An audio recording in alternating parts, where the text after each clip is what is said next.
அனைவருக்கும் வணக்கம். Welcome to குட்டி ஸ்டோரிஸ் பை ஹரி. இன்றைய பதிவில் நாம் பார்க்க இருப்பது இதயம் நீயே என் ஷாலு. அத்தியாயம் 12. சித்தார்த், ஷாலினி இருவரின் மனதுக்குள்ளும் ஒரே கருத்து இருந்தாலும் அதை வெளியே சொல்வதில் நிறைய தயக்கம் இருந்தது. ஷாலினி சித்தார்த்தை பற்றி முழுமையாக தெரிந்து கொள்ள விரும்பினாள். அவனுடைய பெயர் சித்தார்த் என்பது அவளுக்கு தெரியும். ஆனால் அதை தாண்டி அவனுக்கு வேறு ஏதாவது பெயர் இருக்கிறதா என்று கூட அவளுக்கு தெரியாது. சித்தார்த்துக்கு அம்மா கிடையாது, அப்பா இருக்கிறார்.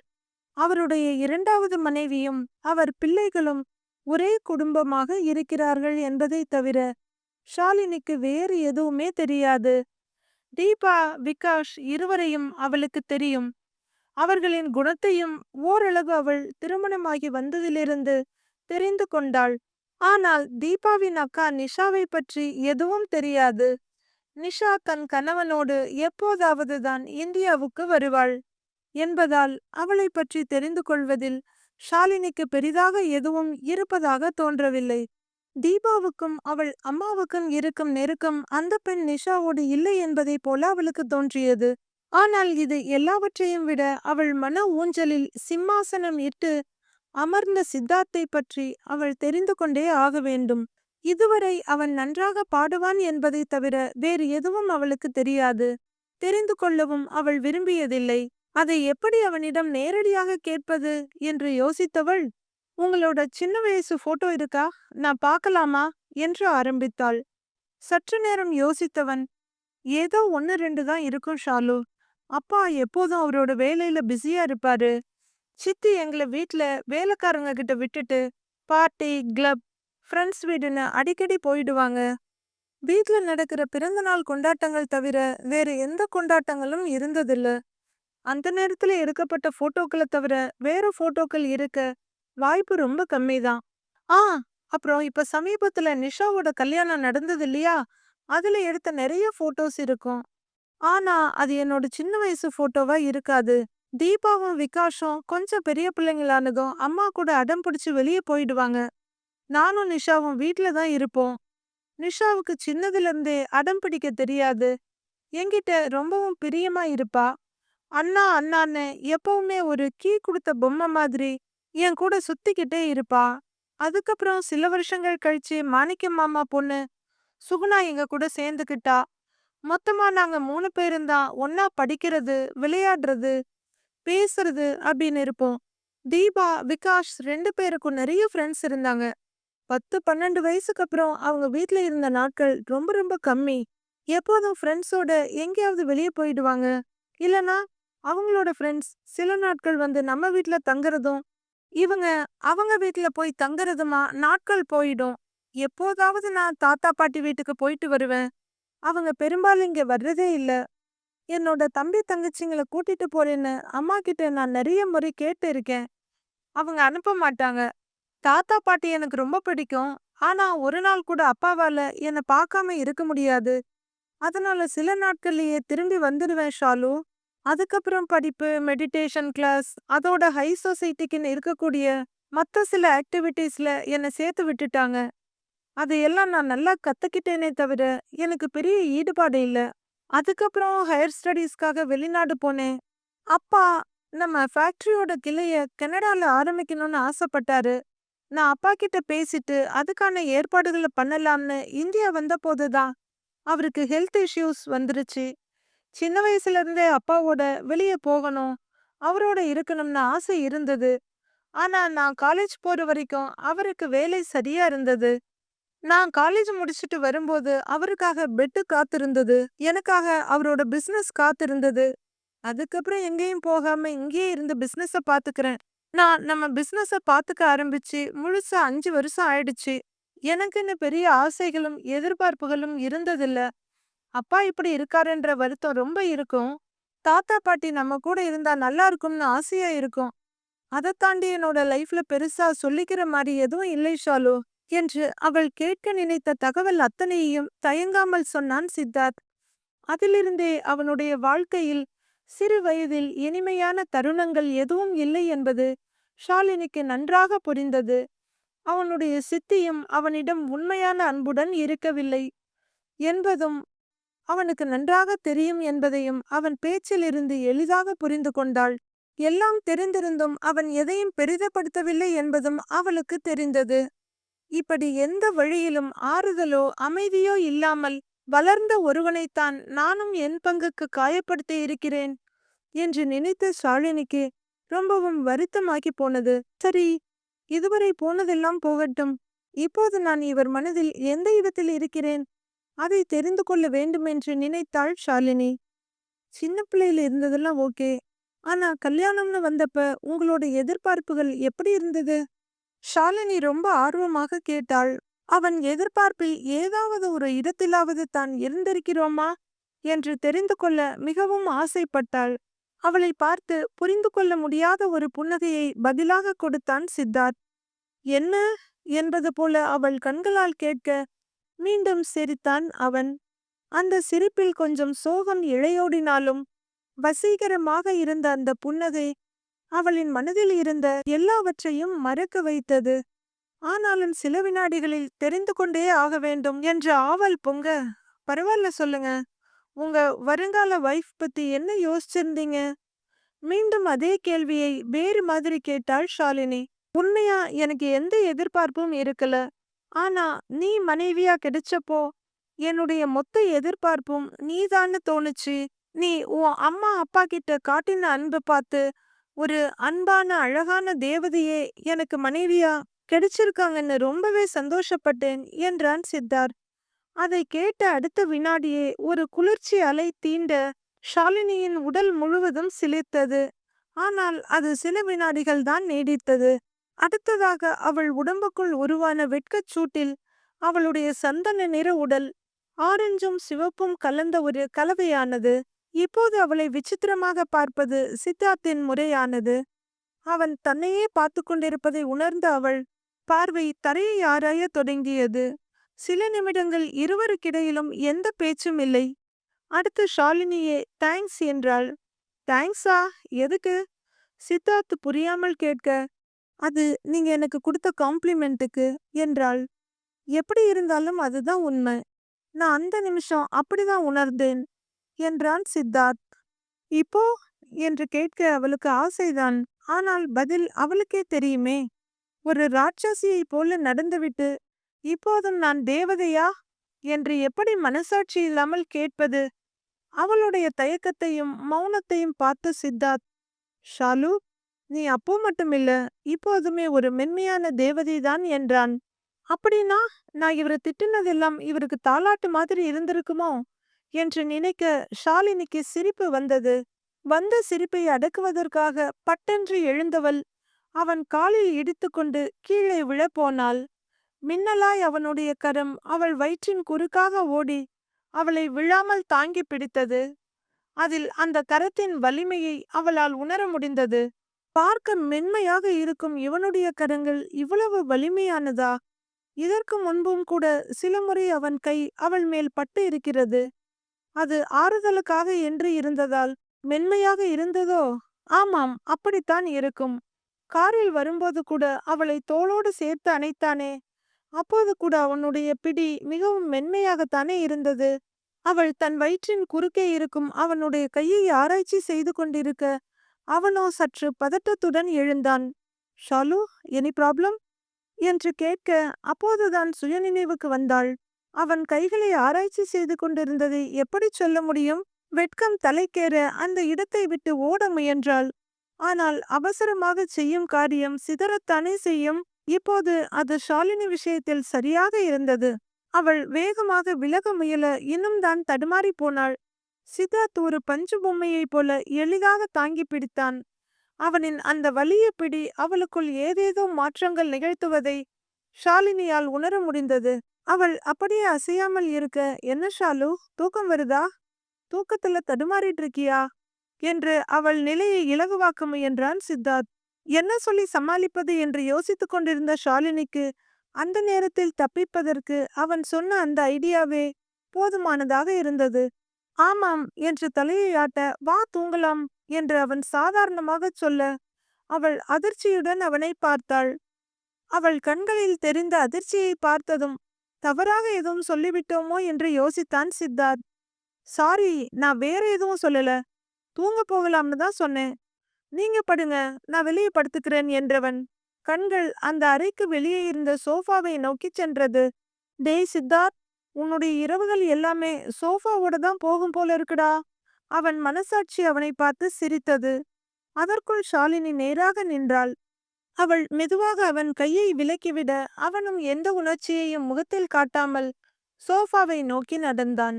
ஷாலினிக்கு தன்னை மீறி அவனிடம் அப்படி சொன்னது கஷ்டமாக இருந்தது. எத்தனையோ முறை அவன் கைகளில் விழுந்தும் அவன் நிலை தடுமாறாமல் தான் இருக்கிறான். நான் தான் தடுமாறிக் கொண்டிருக்கிறேன் என்று நினைத்தவள், இங்க ரொம்ப குளிரா இருக்கும், 2 பேரும் இங்கேயே தூங்கலாமே, வெளியே வராத குரலில் சொன்னாள் ஷாலினி. அந்த ரூமில் மிகப்பெரிய கட்டிலை தவிர ஒரு சின்ன மேஜை, அதைச் சுற்றி 2 சேர் மட்டுமே போடப்பட்டிருந்தது. அவன் தயங்கி நிற்க, எனக்கு தூக்கம் வருது, வர்றீங்களா இல்லையா என்று அவள் சற்று அழுத்தமாக கேட்க, சித்தார்த் எதுவும் பேசாமல் கட்டிலின் மறுபக்கம் சென்று படுத்தான். அவனுடைய செயலை பார்த்து தனக்குள் சிரித்துக்கொண்ட ஷாலினி கட்டிலில் வந்து உட்கார்ந்தாலும் அவளிடம் ஒரு பரபரப்பு இருந்தது. தான் செய்தது சரியா என்று யோசித்தாள் அவள். உடனே அவளுடைய மனசாட்சி கோபத்துடன் பேச ஆரம்பித்தது. ஏண்டி முட்டாள், இதுக்கு மேல யோசிக்க என்ன இருக்கு? அவன் உன் கணவன். அவனை நம்பி 22 வருஷங்கள் வளர்த்த உன் பெற்றோரே உன்னை அனுப்பி வைத்து விட்டனர். இப்போது போய் சரியா தப்பா என்று யோசித்துக் கொண்டிருக்கிறாள் என்று ரொம்பவே திட்டியது அவள் மனசாட்சி. அதற்கு மேல் எதுவும் யோசிக்காமல் கட்டிலின் மறுபக்கத்தில் படுத்தவள் கம்பளியை போர்த்திக் கொண்டாள். இடையில் ஒருமுறை அவள் எழுந்து போய் சித்தார்த்தை பார்க்க அவன் நன்றாக தூங்கியிருந்தான். இவளும் நிம்மதியாக தன் இடத்துக்கு வந்து படுத்தாள். சற்று நேரத்தில் குழந்தை சினுங்குவது போல சத்தம் கேட்க சித்தார்த் கண் விழித்து பார்த்தான்.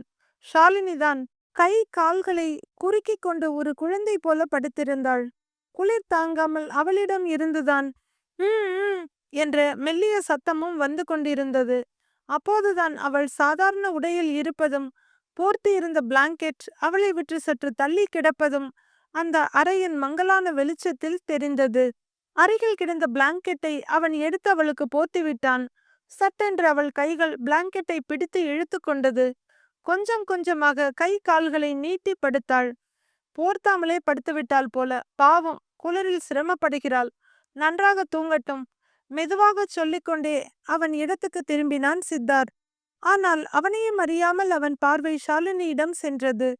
தூங்கிக் கொண்டிருக்கும் அவள் பார்க்க ஒரு தந்த சிலை போல இருந்தாள். அந்த அறையில் இருந்த மங்கலான வெளிச்சத்தில் அவளை பார்க்க ஏதோ கனவுலகில் இருப்பது போல இருந்தது அவனுக்கு. சேச்ச, அவள் தூங்கும்போது அவளுக்கு தெரியாமல் ரசிக்க கூடாது என்று நினைத்தவன் தன்னிடத்தில் திரும்பி படுத்தான். சற்று நேரத்தில் தூங்கிவிட்டான். அவன் வந்து போனது ஷாலினிக்கு தெரிந்தது. ஆனால் தூக்கத்தில் அவளால் கண் விழிக்க முடியவில்லை. அவன் அருகாமையை உணர முடிந்தது. அருகில் உட்கார்ந்து ரசித்திருந்தாலோ அல்லது அணைத்திருந்தாலும் கூட அவள் சந்தோஷப்பட்டு இருப்பாள். ஆனால் சித்தார்த்தின் விரல் நுனி கூட அவள் மேல் படவில்லை. வந்த வேகத்தில் அவளுக்கு போத்திவிட்டு அங்கிருந்து போயிருந்தான். அவனை பற்றி நினைக்க நினைக்க அவளுக்கு மிகவும் பெருமிதமாக இருந்தது. இப்படிப்பட்ட ஒரு அருமையான ஆண்மகனை தனக்கு கணவனாக தேர்ந்தெடுத்து கொடுத்ததற்கு மனதார அவளுடைய தந்தைக்கு நன்றி சொன்னாள். நடந்த நிகழ்ச்சிகள், பயண களைப்பு என்று எல்லாமும் சேர்ந்து இருவருமே நன்கு தூங்கி இருந்தார்கள். காலை 7 மணிக்கு ஷாலினி கண்விழித்து பார்த்தபோது சித்தார்த் எழுந்து குளித்து முடித்திருந்தான். அது மட்டும் இல்லை, பால்கனியில் ஒரு சின்ன விரிப்பின் மேல் கண்மூடி உட்கார்ந்திருந்தான். கட்டிலில் எழுந்து உட்கார்ந்து இதை பார்த்த ஷாலினிக்கு அவனை அப்படியே பின்புறமாக கட்டிக்கொள்ள ஆசை வந்தது. வெட்கச் சிரிப்புடன் நெற்றியில் அடித்து கொண்டவள் சத்தம் எழுப்பாமல் குளியல் அறையை நோக்கிச் சென்றாள். சற்று நேரத்தில் அவள் குளியலை முடித்துக்கொண்டு வெளியே வர அவளுக்காக டேபிளையும் சேரையும் பால்கனியில் போட்டு காஃபியுடன் காத்திருந்தான் அவள் அன்பு கணவன். திருமணம் முடிந்து வந்ததிலிருந்து ஒரு நாள் கூட அவனுக்கு முன்னால் அவள் எழுந்ததே இல்லை. அதற்காக அவள் சோம்பேறியோ தூங்கு மூஞ்சியோ கிடையாது. காலை 6 மணிக்கு கண்டிப்பாக எழுந்து விடுவாள். ஆனால் இதுவரை விரக்தி, வெறுப்பு என்று அவள் மனதை சூழ்ந்து கொண்டிருந்ததால் அவள் பெரிதாக எதிலும் ஆர்வம் காட்டவில்லை, தூக்கத்தை தவிர. இவருக்காக ஒரு நாளாவது நான் காஃபியுடன் காத்திருக்க வேண்டும் என்று நினைத்தவள் சற்று குற்ற உணர்ச்சியுடன் அவனை நெருங்கினாள். Good morning Shalu. ஃபார்மலாக வந்தது சித்தார்த்தின் குரல். குட் மார்னிங், சாரி என்று சொல்லிக்கொண்டே அங்கிருந்த சேரில் உட்கார, அவள் எதற்காக சாரி சொல்கிறாள் என்பது அவனுக்கு நன்றாக புரிந்தது. அதெல்லாம் ஒன்றும் இல்ல. நான் ரொம்ப காலமா 5 மணிக்கு எழுந்து பழகிட்டேன். அப்போதான் எனக்கு பூஜை, மெடிடேஷன் எல்லாம் பண்ண டைம் இருக்கும். அப்பதான் அந்த நாளும் எனக்கு நல்லபடியா இருக்கிறதா தோணும். அதுக்காக நீ சாரி சொல்ல வேண்டிய அவசியமே இல்லை. சொல்லிக்கொண்டே காஃபியை கப்பில் ஊற்றி அவளிடம் நீட்ட, சிரிப்புடன் வாங்கிக் கொண்டாள். அந்த குளிருக்கும் அங்கு கிடைத்த இயற்கையான இந்த காஃபிக்கும் எதுவும் செய்யலாம் போல தோன்றியது அவளுக்கு. முழு கப் காஃபியையும் காலி செய்யும் வரை அவளால் பேசவே முடியவில்லை. அவ்வளவு ருசி. காஃபியை குடித்து முடித்தவள் கப்பை வைத்துவிட்டு அவனை ஆச்சரியமாக பார்த்தாள். என்ன என்பது போல அவன் ஒற்றை புருவத்தை உயர்த்த, அதை பார்க்கவே ரொம்ப கியூட்டாக இருந்தது அவளுக்கு. கண்ணிமைக்காமல் அவள் பார்த்து கொண்டிருக்க, இந்த காஃபி இங்கே விளைஞ்ச காஃபி கொட்டையிலிருந்து வந்தது. அதுதான் அவ்வளவு டேஸ்ட் என்று அவனாகவே விளக்கம் கொடுத்தான். இவர் என்ன, என் மனதை படித்தது போலவே பேசுகிறார். நான் நினைப்பது கூட இவருக்கு தெரிகிறதா என்று நினைத்தவளுக்கு அடுத்த வினாடியே ஷாக் அடித்தது போல இருந்தது. ஐயையோ, அவரை பத்தி என்னென்னமோ நினைத்திருக்கிறேனே, அதெல்லாம் கூட தெரியுமோ என சற்று பயத்தோடு பார்க்க, ஷாலு, நைட்டு தோட்டத்தை பார்க்கணும்னு ரொம்ப ஆசைப்பட்டல்ல, போலாமா என்றான். வெட்கத்தை விட்டு அவன் முகத்தை பார்த்து கொண்டிருந்தவள் சுயநினைவுக்கு வந்து எழுந்தாள். மறுபடியும் இருவரும் அறைக்குள் வர, ஷாலு, ஒரு நிமிஷம் இங்கே இரு என்றவன் அவளிடம் ஒரு பாக்ஸை நீட்டினான். அதை பார்க்கும்போதே தெரிந்தது அது ஒரு புடவை பாக்ஸ் என்பது. என்ன புடவையா? ஆர்வத்தோடு திறந்தவள் அப்படியே அசந்து போனாள். அதில் தங்க நிறத்தில் ஒரு புடவையும் அதற்கு தோதான ஜாக்கெட், பாவாடை என்று அனைத்தும் இருந்தது. ஜாக்கெட்டை எடுத்து பார்க்க மிக அழகான சிறு கற்கள் பதித்த வேலைப்பாடுடன் கண்களை கவரும்படி இருந்தது. உண்மையில் அவளுக்கு அந்த சாஃப்டான பட்டுப்புடவையும் அந்த பிளவுஸையும் பார்க்க பார்க்க உடனே அணிந்து கொள்ள வேண்டும் என்ற ஆசை வந்தது. சட்டென்று அவனை நிமிர்ந்து பார்த்தவள், இது இது எப்படி வந்தது? நேற்று இரவு வாங்குனீங்களா? எங்க வாங்குனீங்க என்று அடுக்கடுக்காக கேள்விகளை அடுக்கினாள். ஷாலு, இது நேத்தோ இன்னைக்கோ வாங்கினதில்ல. நமக்கு கல்யாணம்னு முடிவான உடனேயே உனக்காக வாங்கி வச்சிட்டேன். அத்தைக்கிட்ட இதை தைக்கிறதுக்கான அளவுகள் வாங்கினேன். பிடிச்சிருக்கா? சித்தார்த் கேட்க கண்களில் துளிர்த்த கண்ணீரை மறைக்க பெரும் பாடுபட்டாள். மெதுவாக நெருங்கி அவள் முகத்தை லேசாக உயர்த்தியவன், ஷாலு, நான் வெளியே வெயிட் பண்றேன். உனக்கு பிடிச்சிருந்தா இந்த ட்ரெஸ்ஸை போட்டுட்டு வா என்றான் அவன். அவள் முகத்தை நிமிர்த்தி இருந்த விரல்கள் அங்கிருந்து நகர அவளுக்கு தன்னுடைய உயிரை தன்னை விட்டு பிரிவது போல இருந்தது. அவன் தொடுதலில் இருந்த காதலும் பரிவும் அவள் மனதை தொட்டது. அவனை அந்த வினாடியே இறுக்கி அணைத்து கொள்ள வேண்டும் என்று இருந்த பேராசையை கஷ்டப்பட்டு அடக்கினாள் ஷாலினி. ரொம்ப பிடிச்சிருக்கு, நான் இப்பவே மாத்திட்டு வரேன் அவள் சொல்ல அவனும் ஒரு சின்ன பையுடன் அங்கிருந்து வெளியே கிளம்பினான். ஷாலினி புடவையை மாற்றிக்கொண்டு எல்லாம் சரியாக இருக்கிறதா என்று கண்ணாடியில் பார்த்தாள். அவளுக்கே அவளை பார்க்க பிரமிப்பாக இருந்தது. இதுவரை எவ்வளவோ விலை உயர்ந்த அழகான உடைகளை உடுத்தி இருக்கிறாள். ஆனால் இன்று கண்ணாடியில் பார்க்க அவளுக்கே மிகவும் பிரமிப்பாக இருந்தது. கழுத்தில் அவள் வழக்கமாக போட்டிருக்கும் டாலரில் இருந்த வைரங்கள் அந்த உடையோடு போட்டி போட முடியாமல் சற்றே மங்கியது போல தோன்றியது. சித்தார்த் இப்படி ஒரு பரிசை கொடுப்பான் என்று அவள் எதிர்பார்த்து இருக்கவில்லை. தெரிந்திருந்தால் சில நகைகளையாவது எடுத்து வந்திருப்பாள். அடுத்த முறை இந்த புடவையை அணியும் போது இதற்கு ஏற்ற நகைகளை அணிய வேண்டும் என்று நினைத்தவள் கதவை திறந்து கொண்டு வெளியே வந்தாள். அவள் கண்கள் ஆச்சரியத்தில் அப்படியே விரிந்து நின்றது.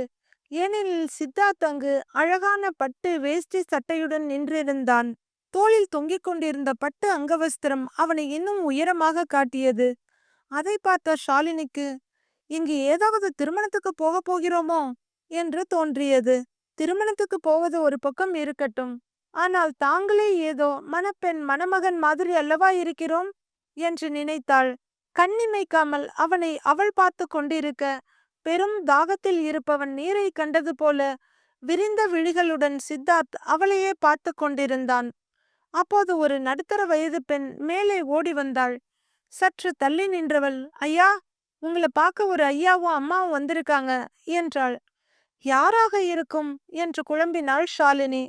ஆனால் சித்தார்த்துக்கு அந்த குழப்பம் எல்லாம் இல்லை. அவன் கையை நீட்ட அவள் தன்னிச்சையாக தன் கையை அவன் கைகளில் வைத்தாள்.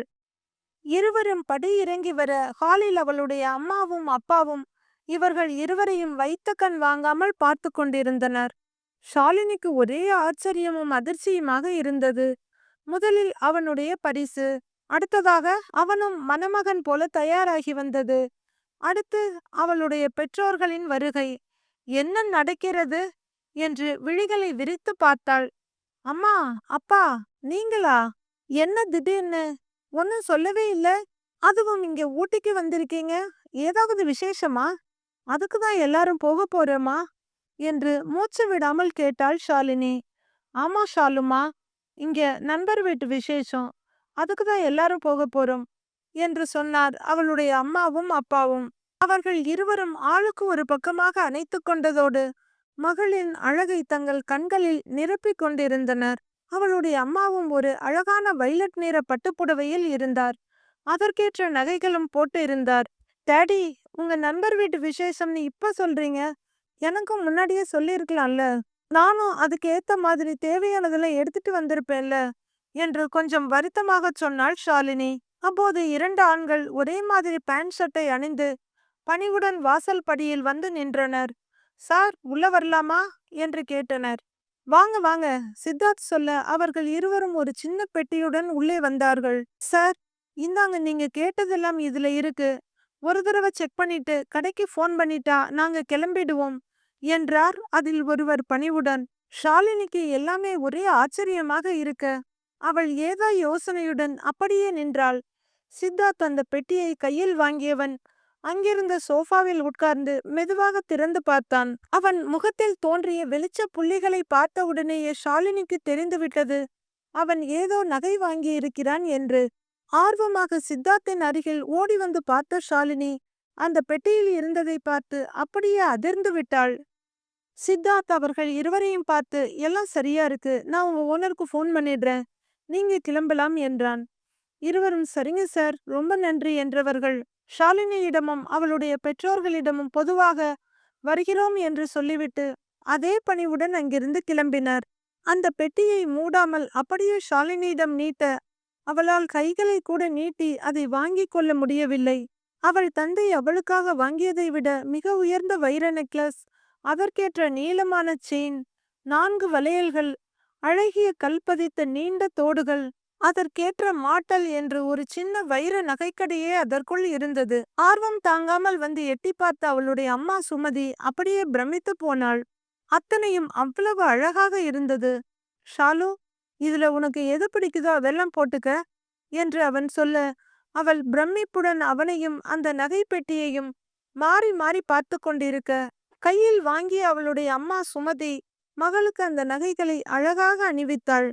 அதன் பிறகு அவளை பார்த்த மூவருக்குமே கண்களை இமைக்க முடியவில்லை. அதிலும் அவள் அப்பா ஆனந்தத்தில் அழுது விட்டார்.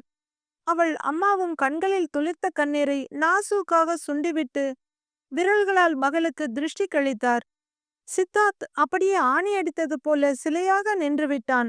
அவன் மனைவி பேரழகி என்பது அவனுக்கு தெரியும்.